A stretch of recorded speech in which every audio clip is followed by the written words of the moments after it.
Okay, good morning, everybody. Everyone here? It's a pleasure to open this OurCrowd panel to discuss this fascinating balancing act between the United States, China, and Israel. My name is Simon Weintraub, and I'm a corporate lawyer and partner at Yigal, Arnon, one of Israel's oldest and most well-known law firms. I'm also the co-head of our firm's China practice. For me, the best way to start the story is to explain how I got involved in China in the first place. A few years back, starting around the beginning of 2015, I started to realize that on an average day, I would wake up in the morning and notice all of these strange scriptures in my inbox of things that I didn't understand, which was strange for me considering that I had a vibrant high-tech practice primarily centered around transactions related to Israel and Silicon Valley.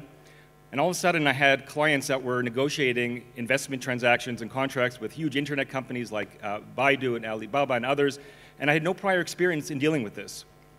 Turns out I was not the only person in the office encountering this phenomenon, and ultimately I teamed up with one of my partners, and we decided that we better come up with a China strategy. Timing was spot on, and around 2016, 2017, we hit a wave of China outbound investment activity into Israel, and we traveled regularly to China to meet colleagues and investors who focused on Israel. This strategy reaped rewards for us as we started to represent a new client base focused on Israeli innovation, and accumulated with us representing the underwriters in the first ever IPO of an Israeli company on the Hong Kong Stock Exchange, Sisra Medical.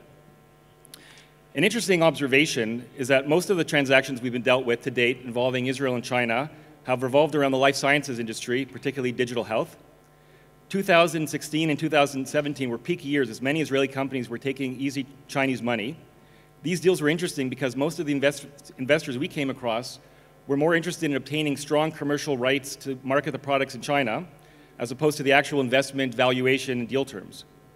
By 2017, we already started seeing a decline in China outbound investment activity into Israel, mostly on account of currency control restrictions from the Chinese government put in place to curb the rapid transfer of wealth from China to other countries around the world. These new regulations were felt in Israel and compounded as the trade war intensified between the Trump administration and China. In 2018 and 2019, we saw a sharp decline in overall China investment into Israel, although there are some exceptions, particularly with respect to some very large investment rounds led by Chinese investors in recent years. With that said, here we are in 2020, and surprisingly, I can tell you that we are actually seeing a large uptick in Chinese investments into Israel. On the one hand, I don't think that Chinese money is flowing as freely as it once flowed, and the money invested is much more strategic. We have many clients today who are concerned about, however, we have many clients today who are concerned about taking Chinese money. They're concerned because almost all Israeli companies have a US nexus or some kind of US focus and strategy, and they don't know if taking money from China will result in potential CFIUS-related issues. I've seen potential acquisitions of Israeli companies die over these potential issues, and I've seen Israeli startup companies agonize over how to take money from China without raising issues in the US. This panel that we have before us today will hopefully tackle some of these hard and complex issues.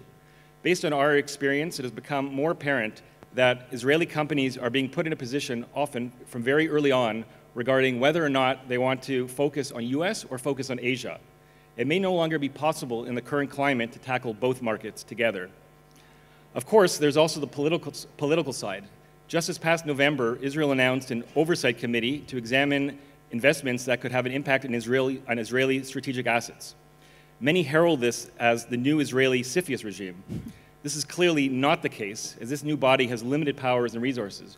With that said, the Trump administration has made it clear to Israel on numerous occasions that it is not happy with the blossoming relationship between Israel and China. I hope that our distinguished panel will address some of these complicated questions. Israel is clearly caught in the crosshairs of a large global fight. But how do we navigate through this? And can we solve our problems using the typical Israel bluff and straight-out chutzpah opposite the US administration? It also goes without saying that how do we talk about US-China and Israeli relations without also analyzing the effects and the potential effects of the recent coronavirus? I don't even think the virus was on our agenda when I was first asked to open this panel. But there's no question that it is impacting and will continue to impact the economy, Israel-U.S. and China relations. It should be interesting to hear from our panel how this virus is affecting trade. Thank you very much for your time. Excited to kick off this important discussion. which is clearly a real-time issue for many of us here. So thank you very much. Thank you, Simon. That set us up perfectly for our panel discussion.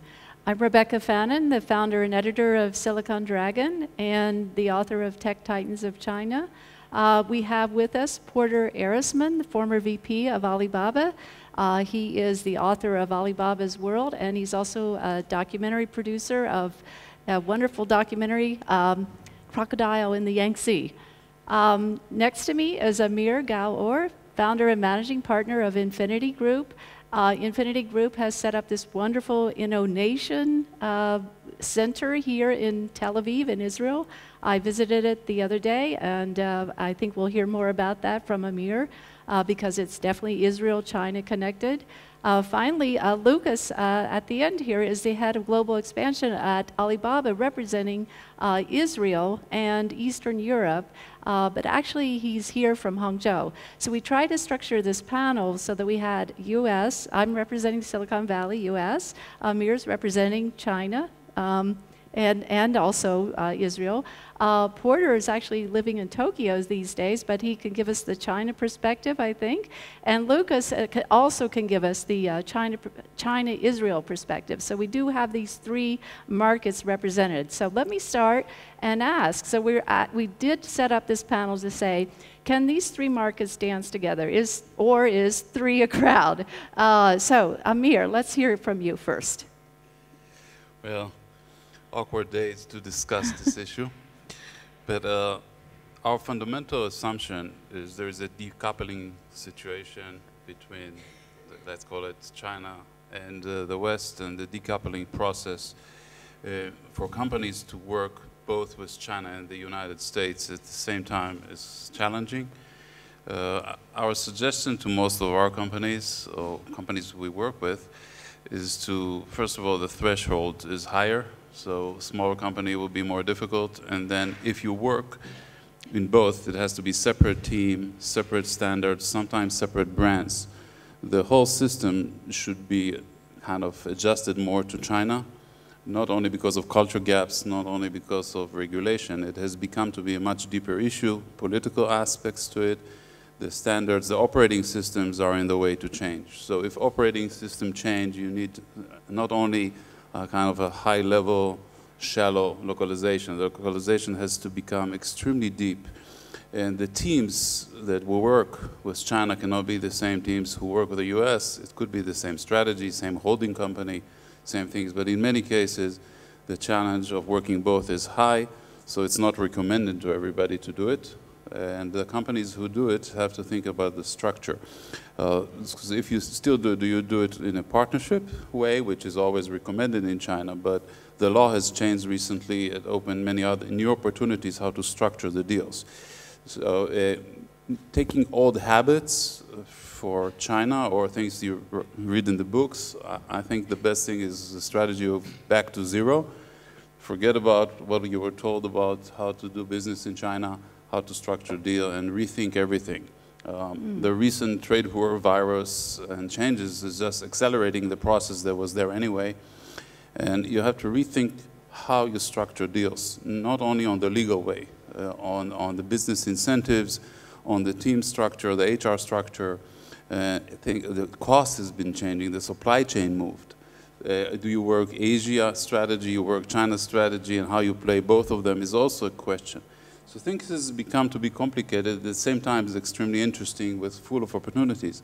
The biggest opportunities is, from my point of view, is the fact that most people run away from China now. The reason they run, different reasons. So less and less Israeli companies or foreign companies are focusing on China. That's an opportunity, actually, for the ones who are, that would like to focus on China. It's not just another market.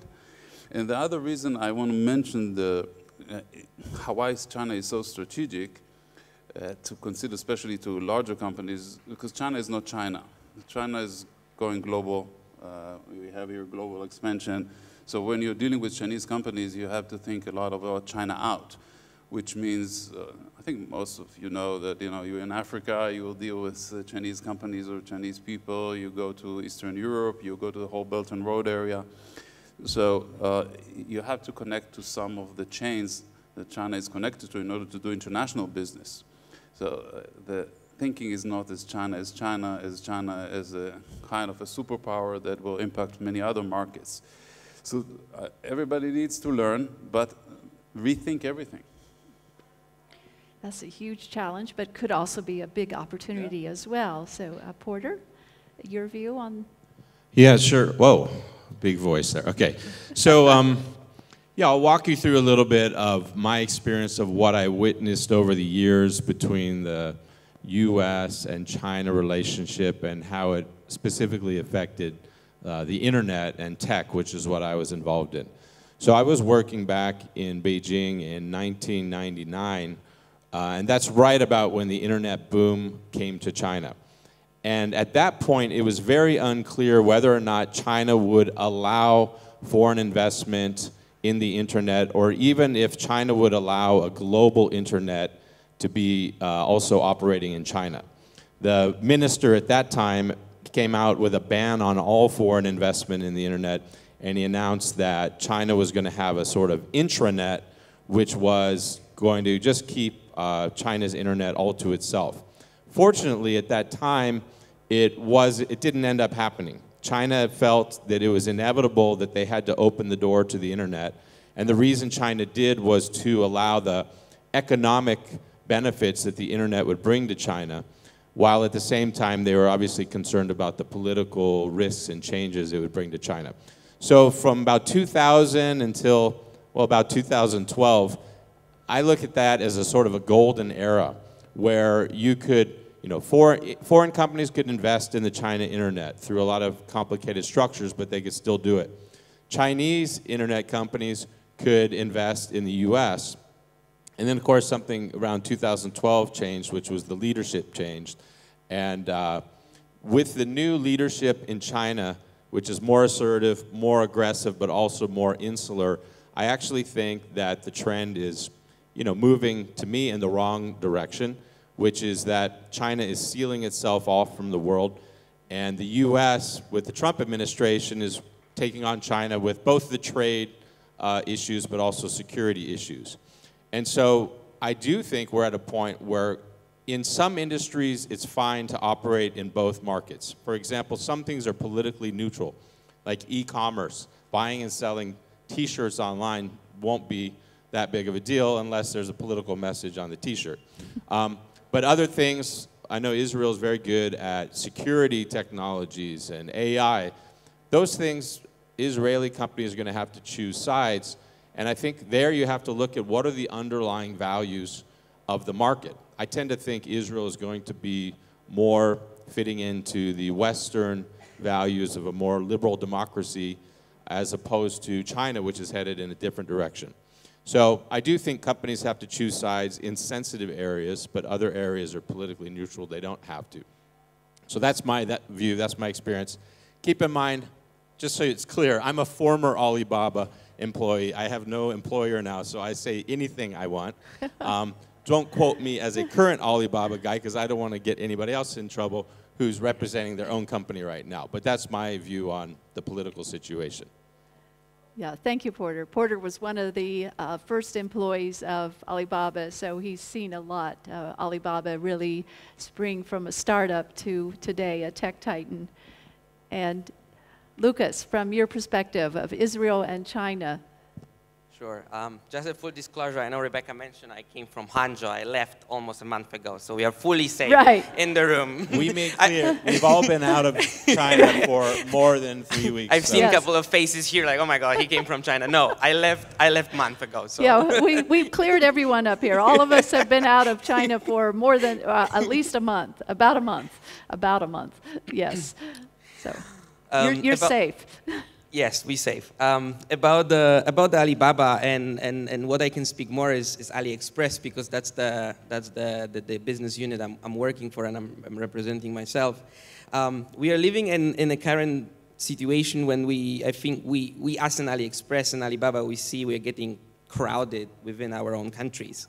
So we have our global dream, and we do see the space for I think Israelis and US and everyone to go global with Alibaba, to go global with AliExpress. It's not just to China, but it's also, I'm talking here about the partnerships and cooperation we can establish on other markets where Alibaba has its presence. And in Israel is a great example, especially from my perspective, because we are a huge tech hub, AI hub. We do have here our big footprint for the Damo Academy, our R&D research place, which is here to also to innovate and to help to connect with the great Israeli companies and help them actually enter China or scale in China. And I personally, I don't see really a decision in front of the companies in Israel or in Europe. It's definitely different markets. It's a different climate. It's a different legal landscape, as we mentioned. But I think in Alibaba and AliExpress itself is sort of like a catalyst to kind of streamline the process and allow the companies to enter the China or to scale in the market or scale globally. So we are always open for partnership, which is also very, very different and different business model comparing to other competitors on the market.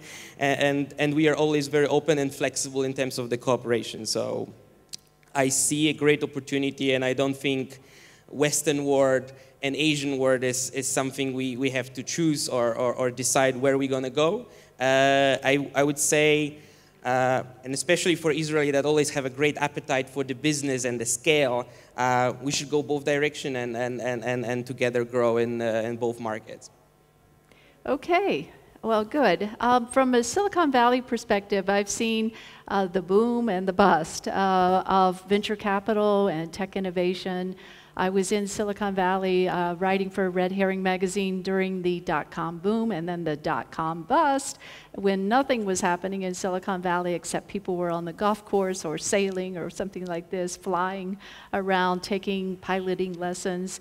So I followed some of these venture capitalists to China early on. This is about 2001, and I have seen this boom come into China.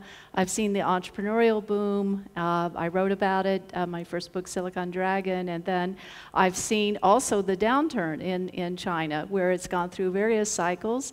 But now today, we have seen a core group of venture capitalists who have emerged in China, who've survived. Now the question mark is, will they continue to survive?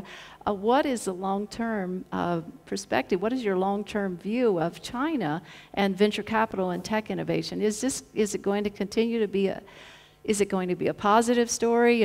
Are we in for a pause now and then negative? Or where do you see this? Amir? Well, I think we should distinguish between short-term, mid-term, and long-term. The short-term is very challenging on a few levels, and we will have to suffer the coming few months.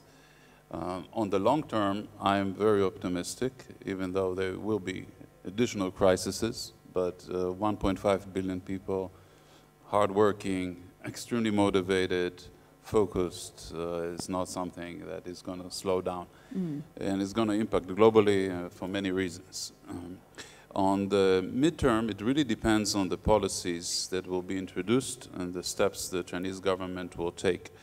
I believe next month, towards the end of the month, it will be more clear, because you can take the policies different ways and impact the stock market, which creates the liquidity, and how much do you further open up or you close. Many different aspects in different industries is changing. I tend to be optimistic because I think very smart people are eventually making the decisions, and they will open up more and put liquidity into the market no matter what's the death rate. Because the death rate is an issue, but I think we have bigger issues. So if I have to bet, I think that around April, we will see things going back to normal, and maybe even in some industries stronger than before. At the same time, we will see companies leaving China because the combination of rising wages, political aspects, the recent events will get people to either create second source, hedge this, or go out. And that includes also Chinese companies, not only foreign companies. But, you know, China is roller coaster.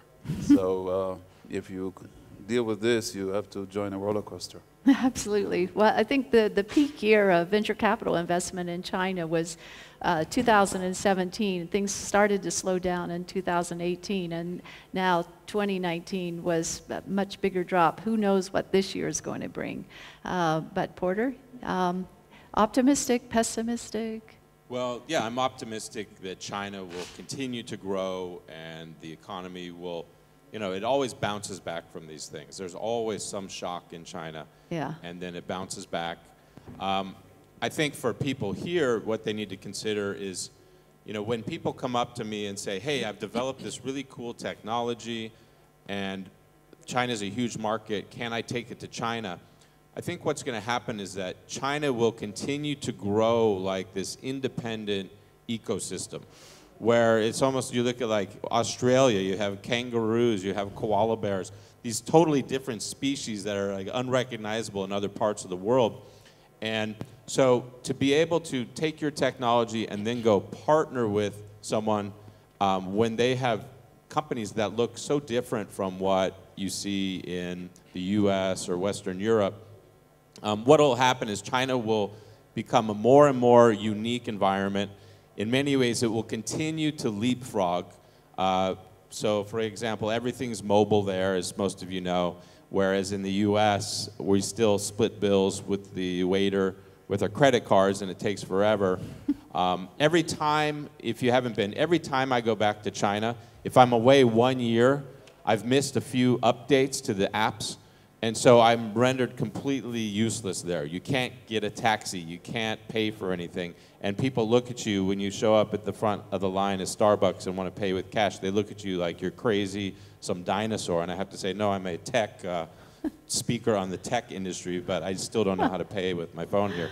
So the point is, things are in many ways are more advanced, or they're just simply different. And so to plug into China's ecosystem as it grows 5 to 10 years down the road, it'll require customizing even more for the direction China's going versus how more developed, previously considered developed markets were. Sure. And speaking of apps and super apps, how many people out here are on WeChat? Oh, most of you. So you're active in China then, I think. Yeah, that's good. Okay. A good sign, right? Sure. I'm actually very optimistic, and I mean, on what Porter just said, I would say we need to look at China, and I would even say entire Asia as something very, very different and a different, with a different approach. Also, when I compare, I don't know, Eastern Europe or US, it also requires some sort of adjustment and understanding of the local environment in tech or in the VC area. So when we approach China, I would say you need to do your homework, and you need to understand that China itself is moving extremely fast. And I think also, Rebecca, your book touched about the China speed. So it's important to seize the opportunity when you see it.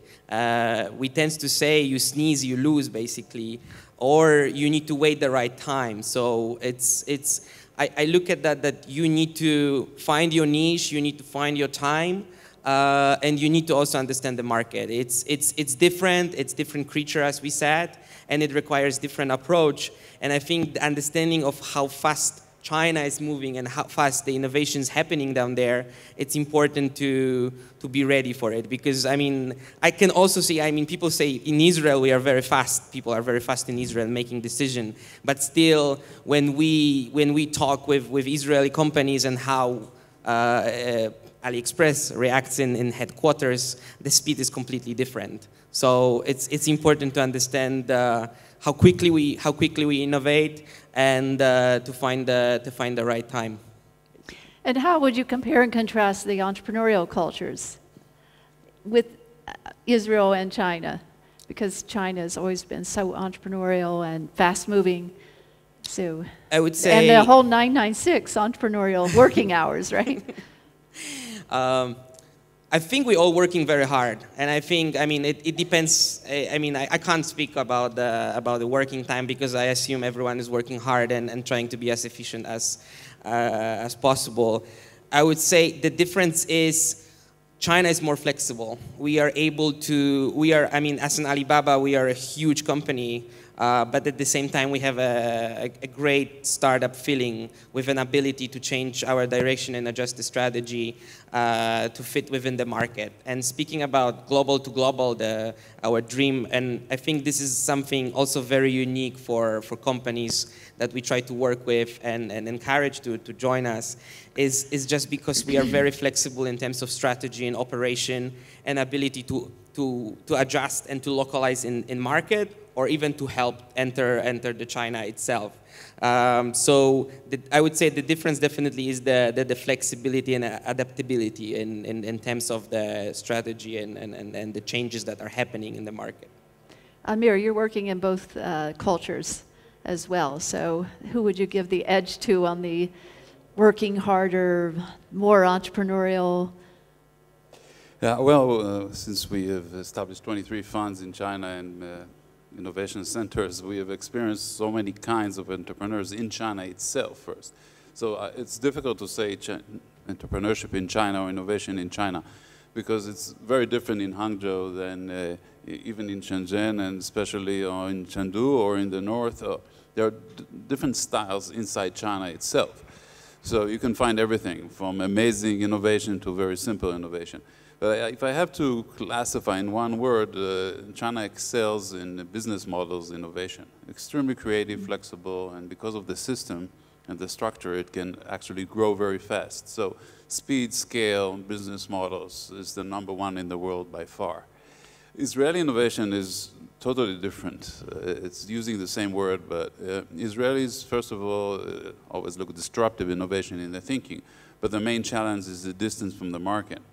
So it becomes to be more enabling technology. It's enabler thinking. You enable something to happen because you cannot implement it immediately, and the risk level you're willing to take on the future is much higher because you have to intersect at a point in the future. It's not something you can implement in your own market with an existing model. You're dependent on others.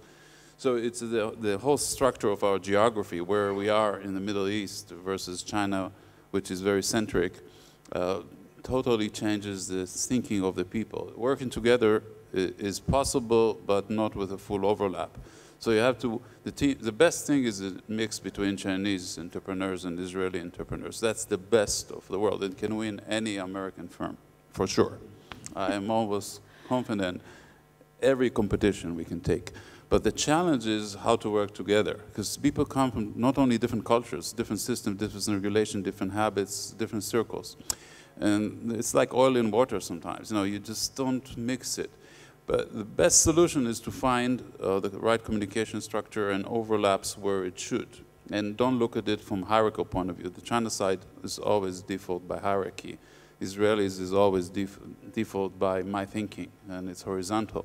And how do you compare something like that by the culture? It's possible. We are doing it, especially in innovation in our centers. We insist to do it. It means you have to fight with both sides. But then you can win. You can win big time because you got the scale of China, the efficiency of China, the market of China, and you got not only the innovative side of Israel. Israel has amazing access. You can see in this conference, it's people from all over the world. The Jewish network is real. It's not anti-Semite, it's real. It's something that has value. So that combination is amazing. And we'll see how we deal with the culture issues. The media plays a major role because it's not only, media is politics also now, right? So what the media will do with the politics will impact people thinking and their habits. So the innovation will be dependent also on the leadership that will impact the media and the politics. And we are seeing how one person in tweets or in policies, no matter in what countries, totally changes people's behaviors. So leadership is needed in order to create this. That's a global challenge. It's not only our challenge. Oh, right. And definitely tech and politics have become unified. You can no longer separate tech from politics. And I think on the book tour, the #1 question I get is, from the U.S. perspective, is, isn't China stealing from us? They're not really innovating. They're just stealing. They're just copying. I would like to get the panelists' views on Is China truly innovating today? And I know you said on business models, and I agree with that. But is there anything that is really disruptive innovation coming from China that you're seeing today?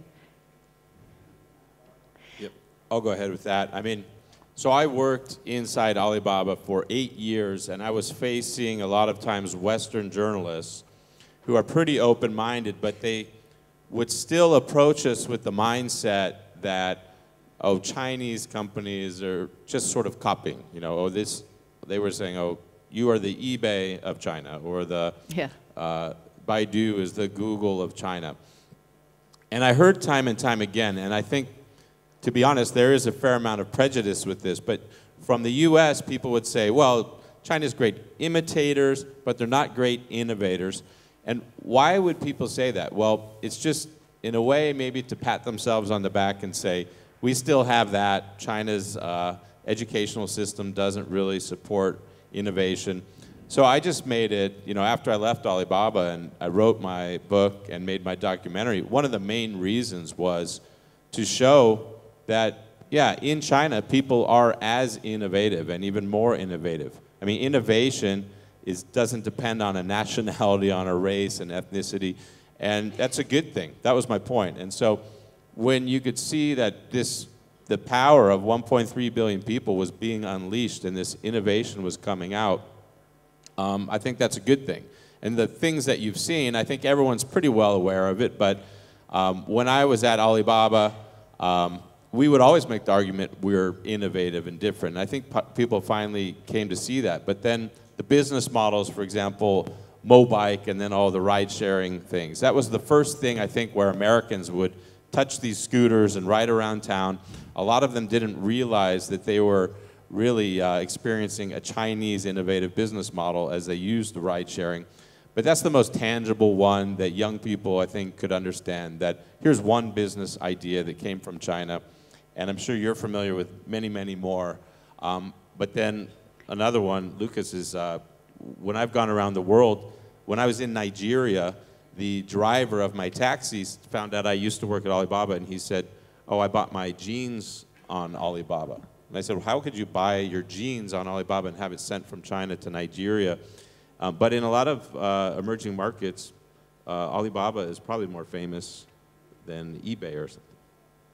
Oh, yeah. Yeah, I mean, adding to that, yeah, from the commerce perspective, I would say we have a very, very sophisticated business model that is very, very different than what we see in other countries and in the US itself.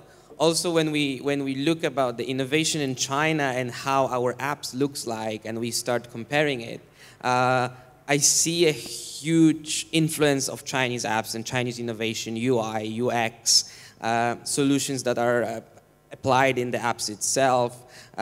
So I would say there's a huge influence from China side, and as well as from Alibaba, that where our apps, the commerce apps, start looking very, very similar. And to me, this is the answer that, yeah, they innovate. It makes sense. People decided to copy, decided to follow it, decided to source from Chinese ideas.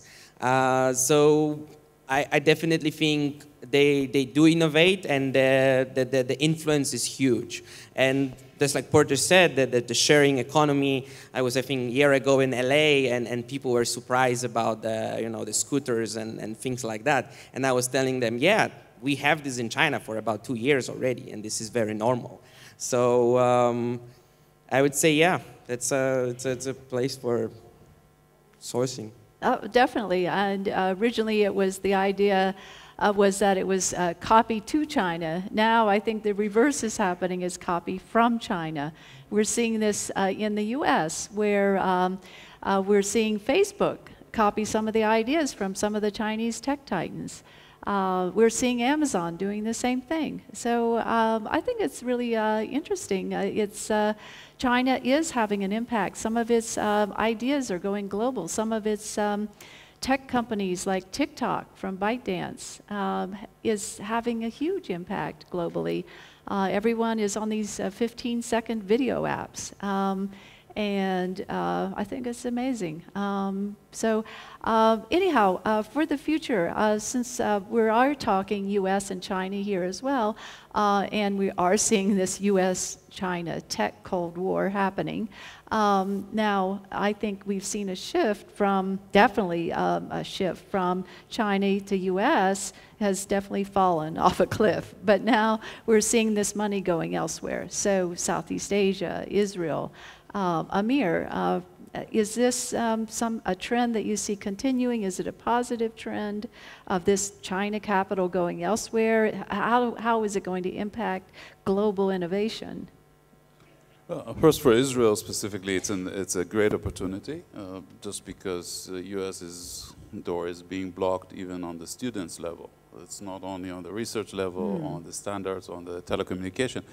It's really blocked. So there will be more and more opportunities for Israeli institutions, for Israeli talents, for the Israeli high-tech industry in certain areas.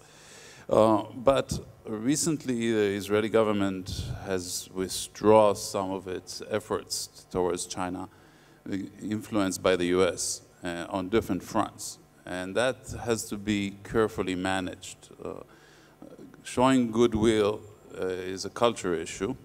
And I think at least we just donated 500,000 pieces of masks and suits to China, and we are opening a medical knowledge sharing by doctors, from 100 doctors from Israel to China, in order to actually go into the space where the government neglected it.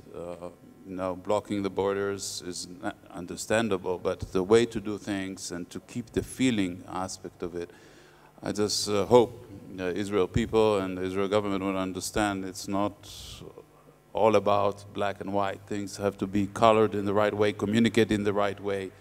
We had two major crises between Israel and China about the Falcon and the unmanned planes in the past. They were not communicated correctly and created misunderstandings for years and a hold of trade. And in China specifically, when there is something sensitive, you can see what happens with Korea, with Japan, or Taiwan. There is always issues. We have to be smart about this. From copying from China out, I think, yes, there are areas where we can learn from China and we can actually localize to the West or to Israel. Having said that, in China still we are talking about more the app level or the business model levels rather than the deep technology. On the deep technology, Israel has an edge, the US has an edge, and it will take a long time. So it's not that we should look at things black and white, depends on what level of deep technologies, and go to the details. And the biggest challenge will be the business models to work with China, okay? Because sometimes the innovation in China it's a G innovation. It's led by the government. You open new policies, you create regulations, you direct people to a certain area, the innovation will rise. You have to keep in mind when you create a business model, what's the government role in that specific venture you're doing, where the policy is going. It's not only tech. And then you have to know how to build the agreement with stages. For example, we developed recently for a medical company what's called a dynamic JV model. We have 26 business models that we use, and the new one we added recently is dynamic JV, which means the sliding between majority and minority according to things that happen. That actually enables both sides to respect each other and change over time, because the question is always about control. Trust is the leading factor, and who controls? The play between trust and control is what creates a lot of conflicts and misunderstanding on top of the culture. And you can play with that, with how to deal with control by creating a trust environment and then do it as dynamic change rather than a fixed one. That's just an example out of our 26 business models, that how to work with China. And we created an algorithm about it that will be issued probably in 2 weeks on the internet, on the kind of the mini apps on WeChat. And that you can test yourself which kind of model you need to do and what's the qualification. So it's more deep than we think.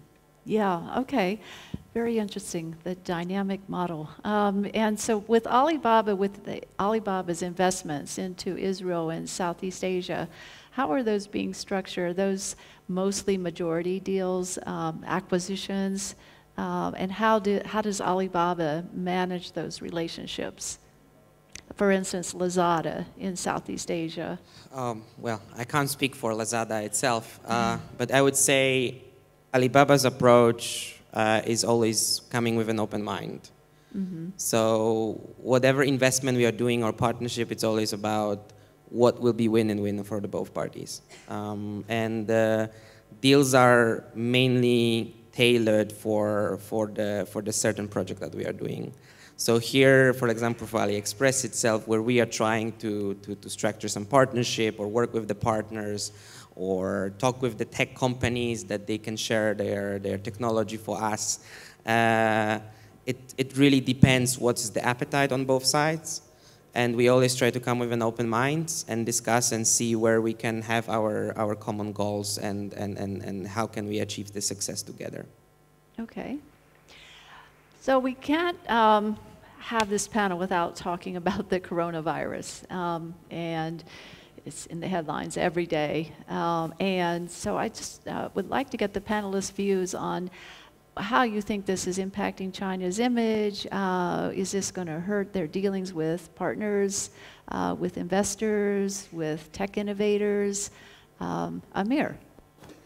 Well, if China was a stock in the stock market, I think it will go down 25%. But it's temporarily.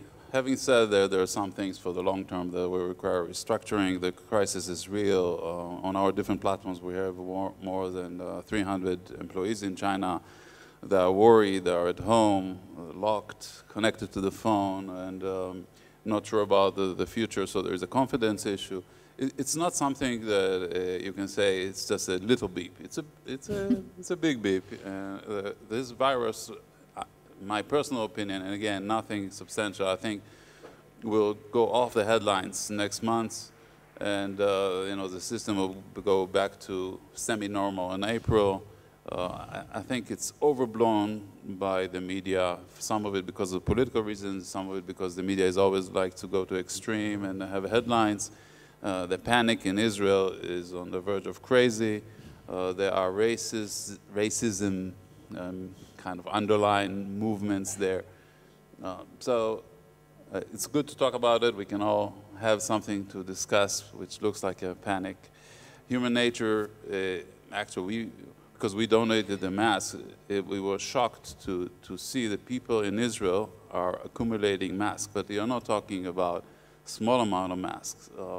You're talking about families and organizations that are taking thousands of masks. And in Israel, just assuming that it will come here. And it's a natural human reaction, but it was shocking for us to see how extreme it is. This thing will go away one way or another. Of course, there is always a slight chance it will change the mutation, it will become a different virus, but in reality, no real foreigner died from it until now, and the numbers outside of China are low. So let's face reality of data rather than headlines in the media. Right, and Porter, you were there at Alibaba during SARS, and tell us. Yeah, so I'll share, this is something I learned from my experience back in 2003, where what happened was I was sent, along with some Alibaba colleagues, to Guangzhou, which was the Wuhan of the day. It was the epicenter of SARS. We worked at a trade show as this was peaking. This was despite my arguing against us going. But the Chinese government was censoring information, so my Chinese colleagues thought it was safe. It ended up that the woman I was sitting next to at a booth was a confirmed SARS case. So the police came, locked me in my apartment for 10 days. It was very frightening, not knowing, is this how I was going to end my time when my family couldn't even see me. They were very nice to me. They delivered whatever food I wanted. And also, 400 employees for Alibaba in the headquarters, we were all locked in our apartments. And the interesting thing I learned, and this is, I know we're almost out of time, it's a cliche that people say at conferences like this all the time, but it's so true, I'm going to say it again. You know, the Chinese word for crisis is danger and opportunity. And the thing I learned from Jack Ma in this crisis was rather than panic, he kept calm. And this is what entrepreneurs, investors should do. Rather than panic, he kept calm and said, what's the opportunity here? And we realized that if we could use the internet and e-commerce as a way for people to meet online and do business, that we could actually grow and accelerate the adoption of e-commerce. And what happened was our colleague got luckily out of the hospital safely. We were all fine.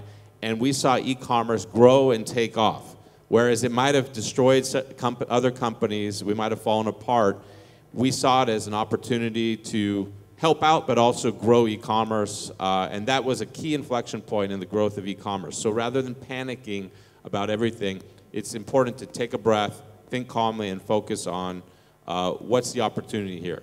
In this case, I'm spending more time with my family because I can't go to China and do work as easily, so I'll just spend more time with my young family. Right, and Łukasz, I think you're spending more time in Israel right now too, right? That's true, yeah. I would say, yeah, that's an opportunity. It's also, we can see it was the biggest work from home project right now in China, when basically entire countries start working remotely just to you know, obey the local rules. So I mean, I would say it's definitely opportunity and time to, you know, find other ideas or areas to innovate. And what I can see, everyone was normally operating here. We, as an AliExpress and Alibaba, we are normally working in the different conditions, but we don't see much of the disruption of the business. So I think that's what's very important, and that was the huge test for us. But there was not really any big impact in terms of our operation or work. Okay, thank you all. I think that let's end on that high note and give them a round of applause. Łukasz, Porter, and Amir, thank you for listening.